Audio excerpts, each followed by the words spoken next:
All right, everybody, welcome back to the channel. We are still somewhere in Massachusetts, and we are going to talk to the architect and do a framing walkthrough because the only thing I can speak intelligently on is framing. So, hey, Steve. I'm right here, buddy. Oh, there you are. I'm behind you. So, Classic. This is a first for me. A first for you. A first for me. Guess what room I'm in? I know you think it's probably a closet, but it isn't. Yeah, it's a pantry. No, this is the cat room. The cat room. The cat room. They have a bunch of cats, and they wanted a place specifically for litter boxes. We have 2 cats, so I understand. Cats walk out, they drag litter box out. You know, you want some shelves for the cat litter, cat food, all of that. This is a room for the cats. So is there anything on the design side, like ventilation? No, but, well, not on this one. But believe it or not, years ago, I had a very high profile client. We did a similar cat room that had a motion activated exhaust fan. Was that for Larry David? Are we allowed to say? It wasn't for Larry David. But, it was, yeah. Anyways, but when their cats went into the cat room there, motion activated, it would put the fan on for like 15 minutes and run it. But anyways, we're starting in literally one corner of the house. It is the cat room. Cat room's connected to the mudroom, so obviously there's some sense of like dirty stuff happening here, right? When you're designing a house, I think there's 2 kind of distinct paths that I'm always thinking about. One is the difference between public, semi-private, and private spaces.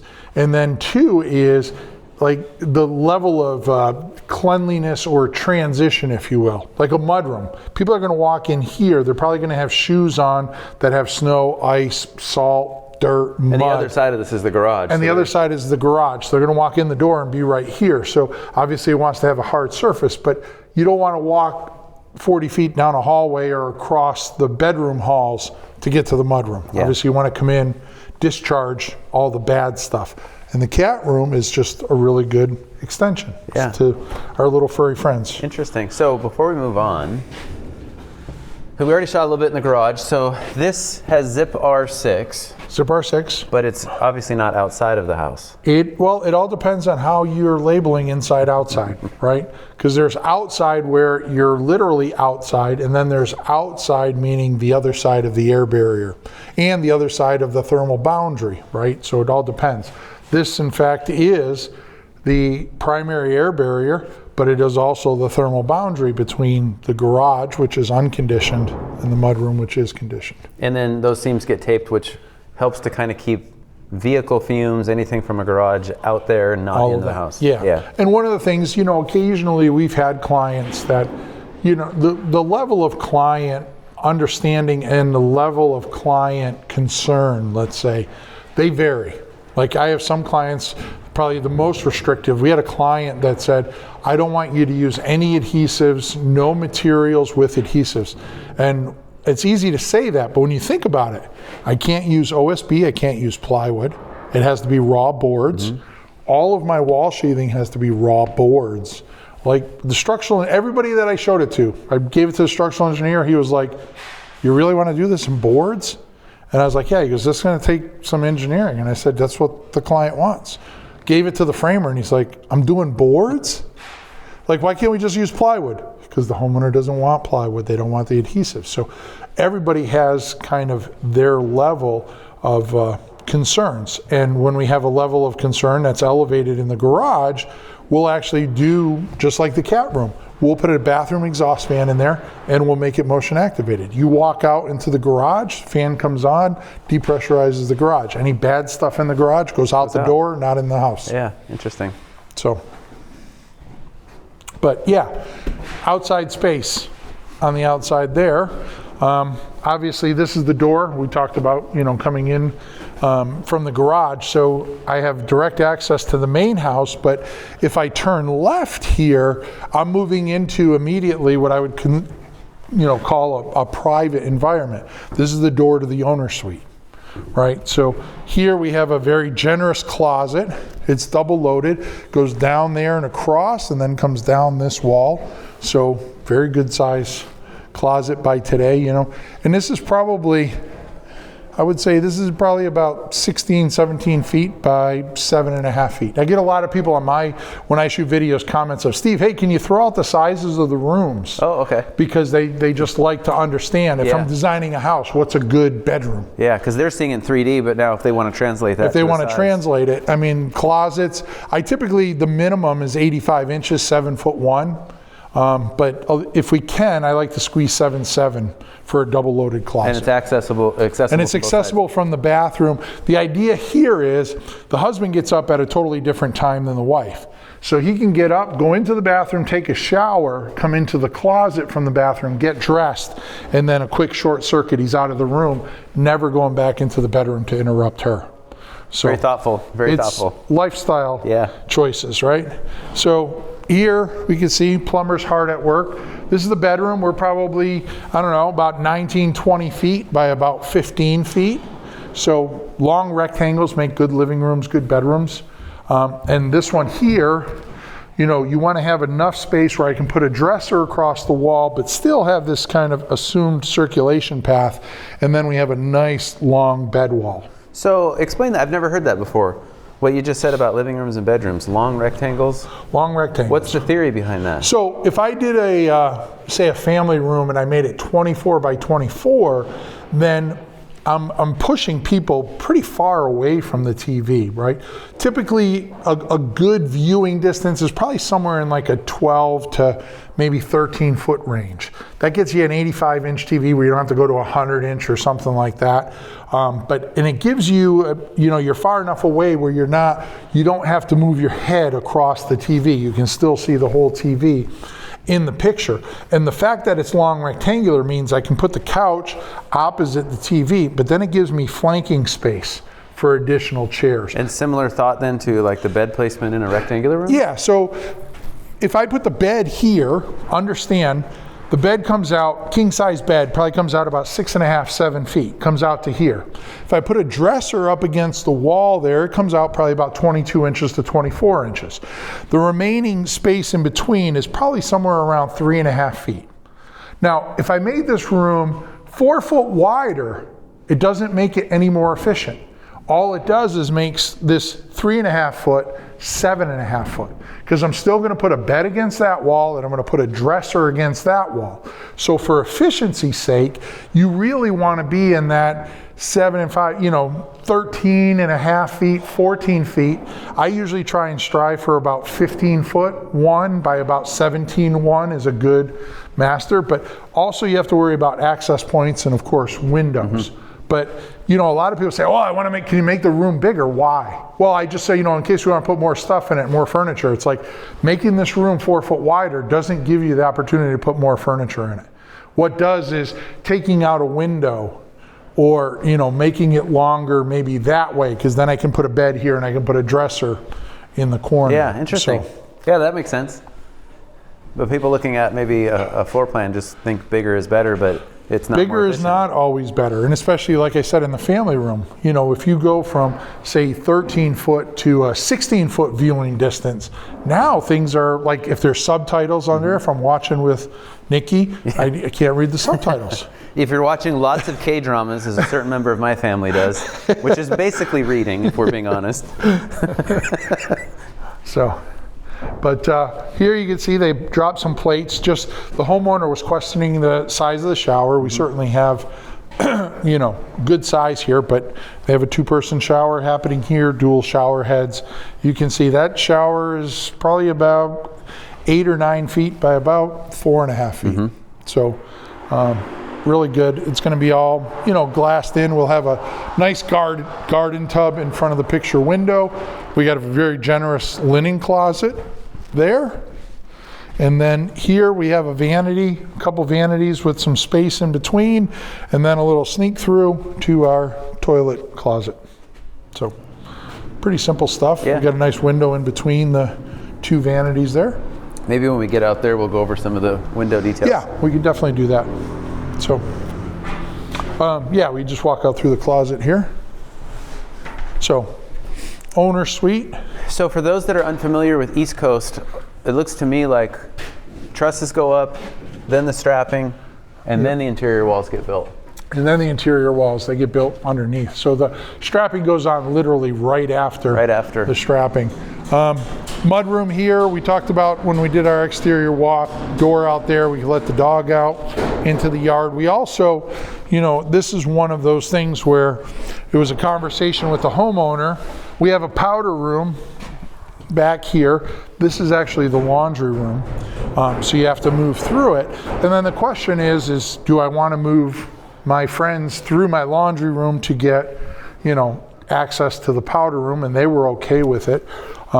And it gets you the door outside. But one of the things that's really nice about this location, that if you just looked at it, you'd say, why did they put it there? Well, we're going to be putting a pool in out there. So like I talked about earlier, if you have people coming in wet and they need to use the bathroom, you don't want them traipsing through the house. You want to come in the door and go into a bathroom. And so part of that decision is related to the proximity to the door and actually the pool. Yeah, interesting. Makes perfect sense. So, and this was the bearing wall below we saw in the other video. This is the bearing wall below, and you can see it's picking up that row or that set of roof trusses. So those roof trusses bear on this. This bears on the big LVL, which bears on the wall and the lally column. And the lally column in the middle. So tracing the loads. Tracing the loads. And then this is that short little traverse because we have that bearing wall situation across here again. And this is carrying that large scissor truss roof. So basically the roof trusses change 90 degrees. And then we have these little utility spaces. This is a pantry, storage closet. I call it a Costco closet. This is actually, the wife has a business where she makes cakes and cupcakes and stuff. So this is her cake room. So it'll have all of her ingredients, all of her stuff, so she can come in here and do her thing and then close the door behind her. Don't have to worry about animals, kids, or anybody interfering with her work. And since this is their forever home, it can be highly individualized. It can be highly individualized. But even a space like that, so you say, okay, we use it as a cake room there, it's gonna have some cabinetry, but if you sold the house, this would be a great mom office. Right? You go in there, place to organize life, organize the kids' homework, school papers, all of that stuff. Yeah, that would be my editing room for all these Or your editing room just off of the kitchen. So here we walk into the grand space. You know, this is, I think it's 28 feet by about 32 feet. It's a full scissor truss here, so we get that volume ceiling. We obviously have that slider out to the continuation of this roof outside on that covered porch. Obviously with the window here, we have our kitchen sink and dishwasher. One of the things I like to do is, I like to do a nice big fixed piece of glass and then an operable piece. But the kitchen sink doesn't get centered on the window, it gets centered on the fixed piece of glass. Fixed piece, okay. And the reason for that is, you don't want to have a faucet here and then have an operable window that can be in conflict with the faucet. So the fixed window always ensures I never have to worry about, you buy whatever faucet you want. As long as it fits in the counter, it's not going to be a problem. Yeah. But if I wanted to ventilate or I have an odor from cooking, I can come over here and I can open up the window. And that tilt turns. And that's a tilt turn. So you can just, I noticed one thing too, is the wall height in here is taller. The wall height is taller. We went up a foot here just to give it a little bit of a little bit more. Yeah. You know? It's nice and bright in here. And it is nice and bright. We have a lot of nice windows, big lift and slide. This is a nice big L-shaped kitchen with a very large island here. And remember, downstairs we had that double joist. So we can do that. Oh yeah. Yeah, like no we wine have glasses. to no worry, no wine glasses. We just dropped what, 280 pounds on this. I'm 185 of Twisted Steel and Sex Appeal. You're 165 Twisted Steel, yeah? Yeah, so definitely not a problem. And there we have a pantry. Now that is different than this pantry. That pantry is a storage pantry. Over here we have what I would call a true butler pantry or working pantry. Okay. Right? And the reason for that is it has two doors. It has this door, which is access from the kitchen. We'll have a bunch of cabinetry across here, and then we have a pocket door here so that it can service the dining area. And it, you know, it makes for, if you're wanting to clear the table, you can grab all those dishes, you can put them in here and close the door, and then have dessert or, you know, continue on with the holiday whatever the case is. Or this just becomes a place you want to have a dinner party. You can set up a nice bar or something here. So it makes for a nice entertaining space. So this is probably a good window to go over, since we talked, I think, about this window outside. So explain to the viewers, we've got our triple pane European style window. Triple pane. We have the window sits up. We have a little sill pan here. So there is about a, I don't know, it's probably about a 3/8 inch lip on the back side. You can see my finger disappearing there.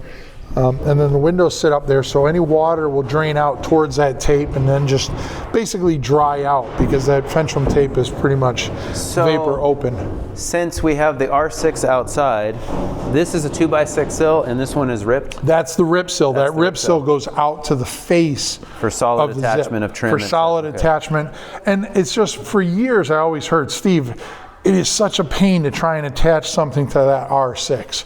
And I know some people, you know, there's the crowd out there that sees nothing but, oh my goodness, that's a thermal bridge. Yeah, it is. But you know what? Here's a key to construction. Something is always the worst part of the house. And if that's the worst part of the house, I'll trade that real short-sighted energy efficiency for very long-term durability any day of the week. Yeah. Because the thermal bridge is just that extra sill. It's the extra sill. Yeah. So going around here, you know, we have zip R6 on the wall everywhere. We have 24-inch framing everywhere. So for me, that's a trade-off against a bunch of the other decisions that we made. But not on the side, we still have our true jack or trimmer stud, and then the zip is just... Yeah, and our structural engineer, he's adamant about any opening over 36 inches. So 36 less, single jack, 36 1/8, double jacks. Double jack, okay. And then the zip's line to get to the outside of the face of the outside. And then the zip is basically, because this is now part of our weather resistant barrier the minute we cut the hole, we need to be able to connect this to this. And the way we do that is by taking this and folding it in the corner here and bringing in this jam liner, and now when I connect this to that, I've basically connected window to weather resistant barrier. So if we come over here, what you just described, the zip is going to go from the outside face to this. Yes. Taped. And it protects that edge, but it basically brings in that weather resistant barrier onto this face. Yeah. I mean, when you think about the olden days of using paper, I mean, some guys are still using building paper, but what do? They cut it and they fold it in, and then they attach to it. Well, that's what we're doing with the zip. We're just folding it in with a piece of zip. And then your sill, basically, this guy's big enough, is by doing your ripped sill, instead of sitting on the foam, we would cover that. It covers that all the way out to that edge. Yeah. So that you get a hard edge all the way across there. Yeah. I'm glad they left one window out for us. So well, this is the front door actually, so this has got yet to be cut out. They just put it in as fall protection. So this is a double door front door. So that's pretty genius on the side of the builder, because we're required to put up 2x across any opening that there's a fall. And this, you know, yes, it's not going to keep you, but it reminds you that reminds you, don't get too close there. Yeah. I mean, you can't, you know, you're only going to fall about 2.5 feet, but it reminds you not to be stupid. Yeah. Yeah, which is usually all we need. Our temporary guardrails are not designed to be guard posts like a deck. They're there so that when you bump up against it, you know you're at an edge. You know, that's the thumbnail. I recently had a conversation with somebody about, you know, how America, like, we are so sue happy in litigation in America. It's like both of us, you know, we've been to Switzerland. I went to Norway on a trip. Like, in Norway, we would literally walk around a dock. There was no rail at all. It was a 2x4, so somebody in a wheelchair couldn't roll off. But it would be a 12 or 14 foot drop to the water. And they didn't care. Yeah. You know, there they say, don't be stupid. Yeah, personal accountability is the... Yeah, but in America, it's like you're allowed to be a total idiot, get severely injured, and it's not even your fault. We'll just blame somebody else, which is crazy. Yeah. So anyways, so this is kind of an assumed front entry. Okay. I mean, in today's day and age, front doors are kind of, I would say, symbolic. in a sense that we put them in because the house needs a front door. I actually had a client that wanted to try and design a house without the front door. It just looked weird. It's a real mental hurdle to get over. Even though they rarely get used. Even though, yeah. And the thing is, you know, you're going to buy this door. It's not a $300 door. This is a $7,000 door, $10,000 door, and it's going to get open to get the mail. You know, that's I really hope that the rough opening's right then. Yeah. I know a guy we did a door hanging clinic. That it was actually Brian's personal house, and the door company was like, hey, we want to do a door hanging clinic. Can we use your house? We had framed every single door 1.5 inches short. So we were out there with Sawzalls. Oh, so embarrassing. Yep, well, we blew it. So this is the other bearing wall for the scissor trusses. So that's the other bearing wall, and then right off the entryway here, because this is kind of an assumed corridor, we have a nice pair of double French doors, and this is for the home office. Okay. So the client's office will be in here. We'll have some nice built-ins and we got stuff that big LVL that lines up. And we have the big LVL that, yeah, when you, I mean, I can't even feel it. No, it's that's solid. And then when you look in this back right corner here, we'll have a fireplace that gets framed in here, and obviously the nice big living room. So you basically, this is where people are going to do their living. Question, because I didn't mention this over here. I know we've talked about this a million times, but if this is the only video they've ever seen, what is the MyVest doing? So the MyVest is our primary air barrier outside is the zip. So somehow we have to bring that in and then bring it across the ceiling. So there it gets draped over the top plate. We'll fold it up, we'll insulate, and then we'll put a Myrex on that short gable wall, and the Myrex will then go across the bottom of the ceiling, and then that'll kind of complete the 6th side. So it brings the outside into the inside, keeps it continuous. And at the top plate, the reason it doesn't go up along the gable is it's just much easier to cut that at the top plate and just add the Myrex air barrier to the wall. Do you order, like, what's your preferred length or width for that? So this is 18 inch. The MyVest comes in 18 inches, and it just drapes over there nicely. So you can, if we went outside, it's taped to the outside of the zip, and then it just drapes over. They set the trusses down, and then we fold them up. Okay. And they don't, like, normally we would take rolls and cut them, but we don't even have to do that. You don't even have to do that. That's the beauty. And MyVest is a little more durable than Myrex. So it's a great opportunity to use it there. Yeah. So yeah, here, I mean, you can see here, there's the 18-inch roll. And it's, yeah, you're not tearing this. No. I mean, it's not. So really durable. It comes in an SA, which is self-adhering. Right. I know I'm going to embarrass myself. I shouldn't have said anything, but we don't need to watch me. You get the idea. It'll be some kind of like ASMR. Everybody's just waiting. It's not ASMR, but we're just waiting till it finally peels. Here's something cool. I love the plan station, but one of the things I like about this builder, they take the set of drawings out here and they laminate them. Yeah. Right, so they stay nice and durable. We do that, and it is not cheap, but you know, this is a plan set that's going to last through the whole construction of the project. So I have a video where I literally have the floor plan on the ground as I'm laying out plates, and I'm standing on it because it's rugged. And a guy messages me on YouTube and was like, "You are showing so much disrespect to the architect by standing on his plans." And I was like, "Am I? If I am, I'm doing it intentionally." There you go. No, but it's like, I kind of got where he's coming from. It's like, you go to all this work for a nice set of plans, and then the framer's just walking across them. Yeah, I mean, I go to some places and like they're rumbled and crumbled up and thrown in the corner, and I was like, yeah. Tissue paper. Thanks, guys. Yeah, we have to do this because as soon as they get wet, right? Yeah. No, that's a I like the plan station though. The plan station is really good, fantastic. And it's like a couple nails. Yeah. And guess what? It's 4 foot, right? 3 16-inch bays. It lines up. See, these are the ideas that I should have had. Right. Then I wouldn't be doing job site. We could have been like on the beaches of Bali. Yeah. Right? Just going online and seeing, okay, plan station stock is up again. Yeah. But no. People would be like, "Hey, how did you guys retire so early?" Plan station. Plan station.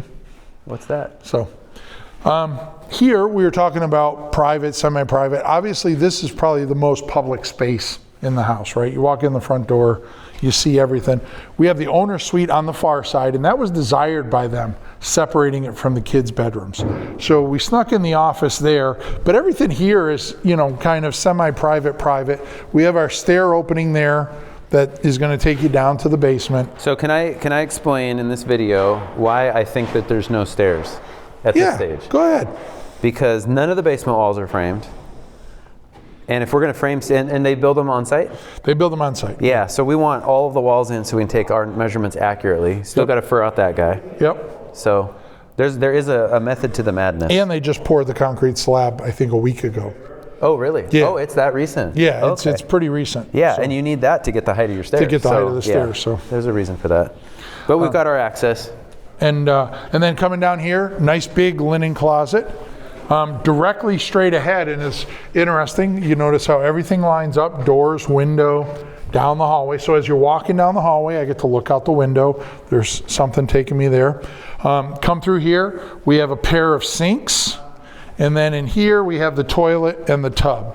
So it allows you to have one child in here taking a shower, but you don't cut off access to the sinks because you have double doors. And a lot of times, I like it, I can't remember if we're doing it here, but I love to put a translucent glass door here. Oh, okay. Right, so you can't really see because of privacy, but all of that light floods in and helps with this space. And then here, it doesn't matter. If I turn right or left, they're pretty much the same bedroom.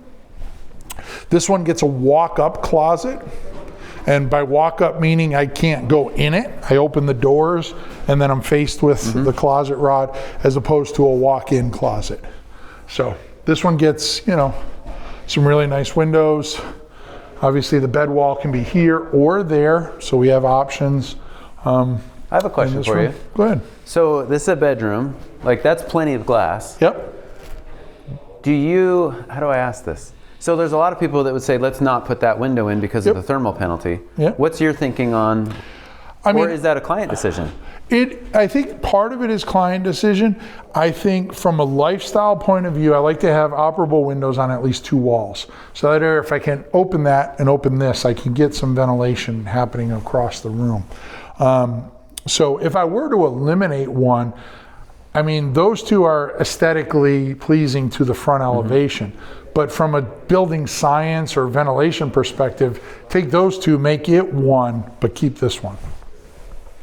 Yeah. If that makes sense. Because, well, if our decisions are only driven by building science as the primary, then the house might not really feel that comfortable. It loses some aesthetics and it loses some appeal, right? We don't want to be building a tool shed. Right, a really good tool shed. We want to build a home for somebody. So, and these are valid questions, and sometimes it's, you know, those are operable, this is a fixed window. Sometimes this window does get eliminated. And the penalties, I mean, they're triple pane, right? They're triple pane. I mean, center glass is R10, so it's not, these aren't bad windows by any means. Yeah, the livability or like having that much light in the wintertime, like in the Pacific Northwest, the light is such a priority for us that if I take a hit on the building science or the energy side, I'm happy to make that trade-off for mental health because we need the light. Now this is, I think, the daughter's room, so she gets the two windows, gets the nice bed in the middle. Over here, she's going to get a little window seat that gets built in the alcove. That's why we have the large fixed window there. And of course, she gets the walk-in closet. Right, so the door here, we'll get some nice closet rod down that L shape. Yeah. So, but yeah, that's And I noticed Advantech subfloor, nice and durable. Advantech subfloor, it's pretty much, I mean, it's the go-to.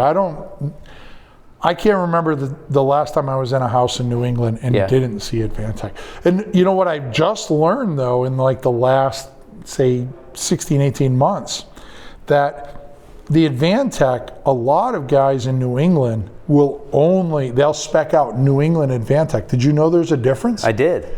Right, because the Advantech in New England, it's because of the birch, I think it's birch. Aspen trees of Maine, that our Advantech is actually white. Yeah. And if you go, say, to Texas, Washington, where the Advantech is made in Oklahoma or down in Commerce, Georgia, it's yellow because it's got a lot of southern pine and stuff in it. And the guys that are up here, they send out the yellow stuff. They're like, no, send it back. Yeah. I think that's so interesting. It's all the same warranties.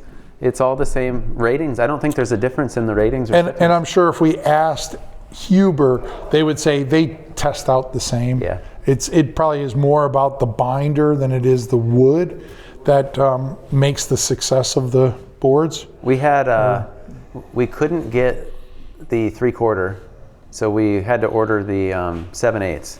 And I was just curious, so I looked up what the weights were. And the weights vary depending on the mill and the aspen versus southern yellow pine. It was a couple pounds, yeah. So it wasn't a big difference, but I was like, oh. Yeah, but when you're humping 300 sheets, 5 pounds makes a difference.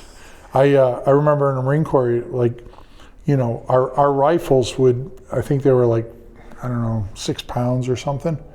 And 6 pounds gets really heavy when you're holding it out on your pinky. Yeah. And a drill instructor yelling at you in your face, you realize. I bet. Or even we have these little scrub brushes that we all had. Just holding the scrub brush out. After about 15 minutes, you just see everybody's arm sagging. There's an engineering lesson there. Yeah, right? Exactly. Holding it here, not so bad. Yeah, hold it here, but they wanted it fully extended. I never had thought about that, but years ago, Myron Ferguson wrote an article in JLC that the lightweight sheetrock was like 5 pounds a sheet less. Yeah. And it's like, oh, that's not a huge difference. Let's say it's 70 versus 65, times the number of sheets, and as a drywall contractor, times the number of projects per year. Yeah. He's literally saving tons on his body. Yeah, literally. So that's part of the calculus, even if you pay a little bit more. I must say, as the architect, it does, it's pretty, how can I say, mentally fulfilling to write down 1.125" subfloor and send that off to the framers. It's like, hey, there you go. Yeah. Have fun with that. Because those are like 90 pounds a sheet. I bet you they're like 105. Yeah, that's work. You put in a good day, you're putting down 1.125" subfloor. Yeah, I think Travis from Catalyst said he likes to use that. And essentially you price in the labor that 2 people are going to pack each sheet. And you want a machine. But Brian and I were talking about that. That's one of those decisions. In the life of this building, how many times will the roof be replaced versus the subfloor? Yeah. So if we have to cry for a day or two or slow down to do just a bomber assembly, everybody's going to live off that thing for maybe 100 years. Yeah, and the thing that I cannot figure out for the life of me, like I go to Texas, and I'm not trying to beat up on Texans, but if I had to, if you ask me where's the most questionable construction happening in America, in Texas, they're moving very fast, and I don't think they're as conscious as they need to be. But yet, everything is done in 1.125" subfloor there. So it's ironic because you see houses that have thermoply, which has a feeling and texture of cardboard. Yeah. It does have some rating, although there's a lot of debate because third-party testing. But it's arguably not the best wall you can build by any means. So you're going to put that on the walls instead of fully sheathing, and then 1.125" plywood. And you're spending the money there. Yeah, I would take that out, put 3/4 and fully sheathe my house. And they'll put the 1.125" on a 16-inch on center floor frame. So it's not like you're trying to take advantage of the thickness by spreading the floor frame. You're keeping it at 16 inches, which is okay, you're building a bomb-proof floor at that point. Yeah, so the hurricane or the high winds come through, knock the walls and the roof off. But that floor system. But that floor. None of it crashes through the floor. None of it crashes through the floor. You'll be able to come back, scrape everything, and just go from the ground up, from the floor up. Like a concrete slab at that point. So. Yeah. Well, is there anything else in this particular project? No, I think we hit it. We walked around outside. We walked around downstairs. We walked around upstairs. Oh, I have something. Let's see. Can I? Yes. I don't. Oh, I have my stick. So Steve, you love getting I learned something. Do you know what this block is called? I do. What's it called? Slider. A slider block. Yeah, when you posted that, it was interesting in the comments. Some people that had worked in truss companies were like, yep, that's a slider block. And others are like, I've never heard it called that. Yeah. Oh, that's an energy heel, or it's a raised heel truss. It's like, it is, but the block's called a slider block. It is, but the block is called a slider. And actually that's a great thing. So instead of just the truss sitting on the top plate by the height of the tail, 2x4, 2x6, what is the point of a raised heel? So you're trying to just pack more insulation above. I mean, here, climate zone 5, we're prone to get ice dams. And the ice dam is when the snow melts and then goes into the eave and it gets immediately chilled and freezes, and then that backs up. So that dimension, which I call the throat dimension, right? If we just did a standard truss where the top cord sits on the bottom cord, that throat dimension is probably like 4 1/8. By doing the slider, we push that to probably 8 1/8. And so we'll put in our baffles and then we'll spray in the plane of the wall closed cell. So we'll get that 7 inches of closed cell times 7. We'll get close to R50 above the plate.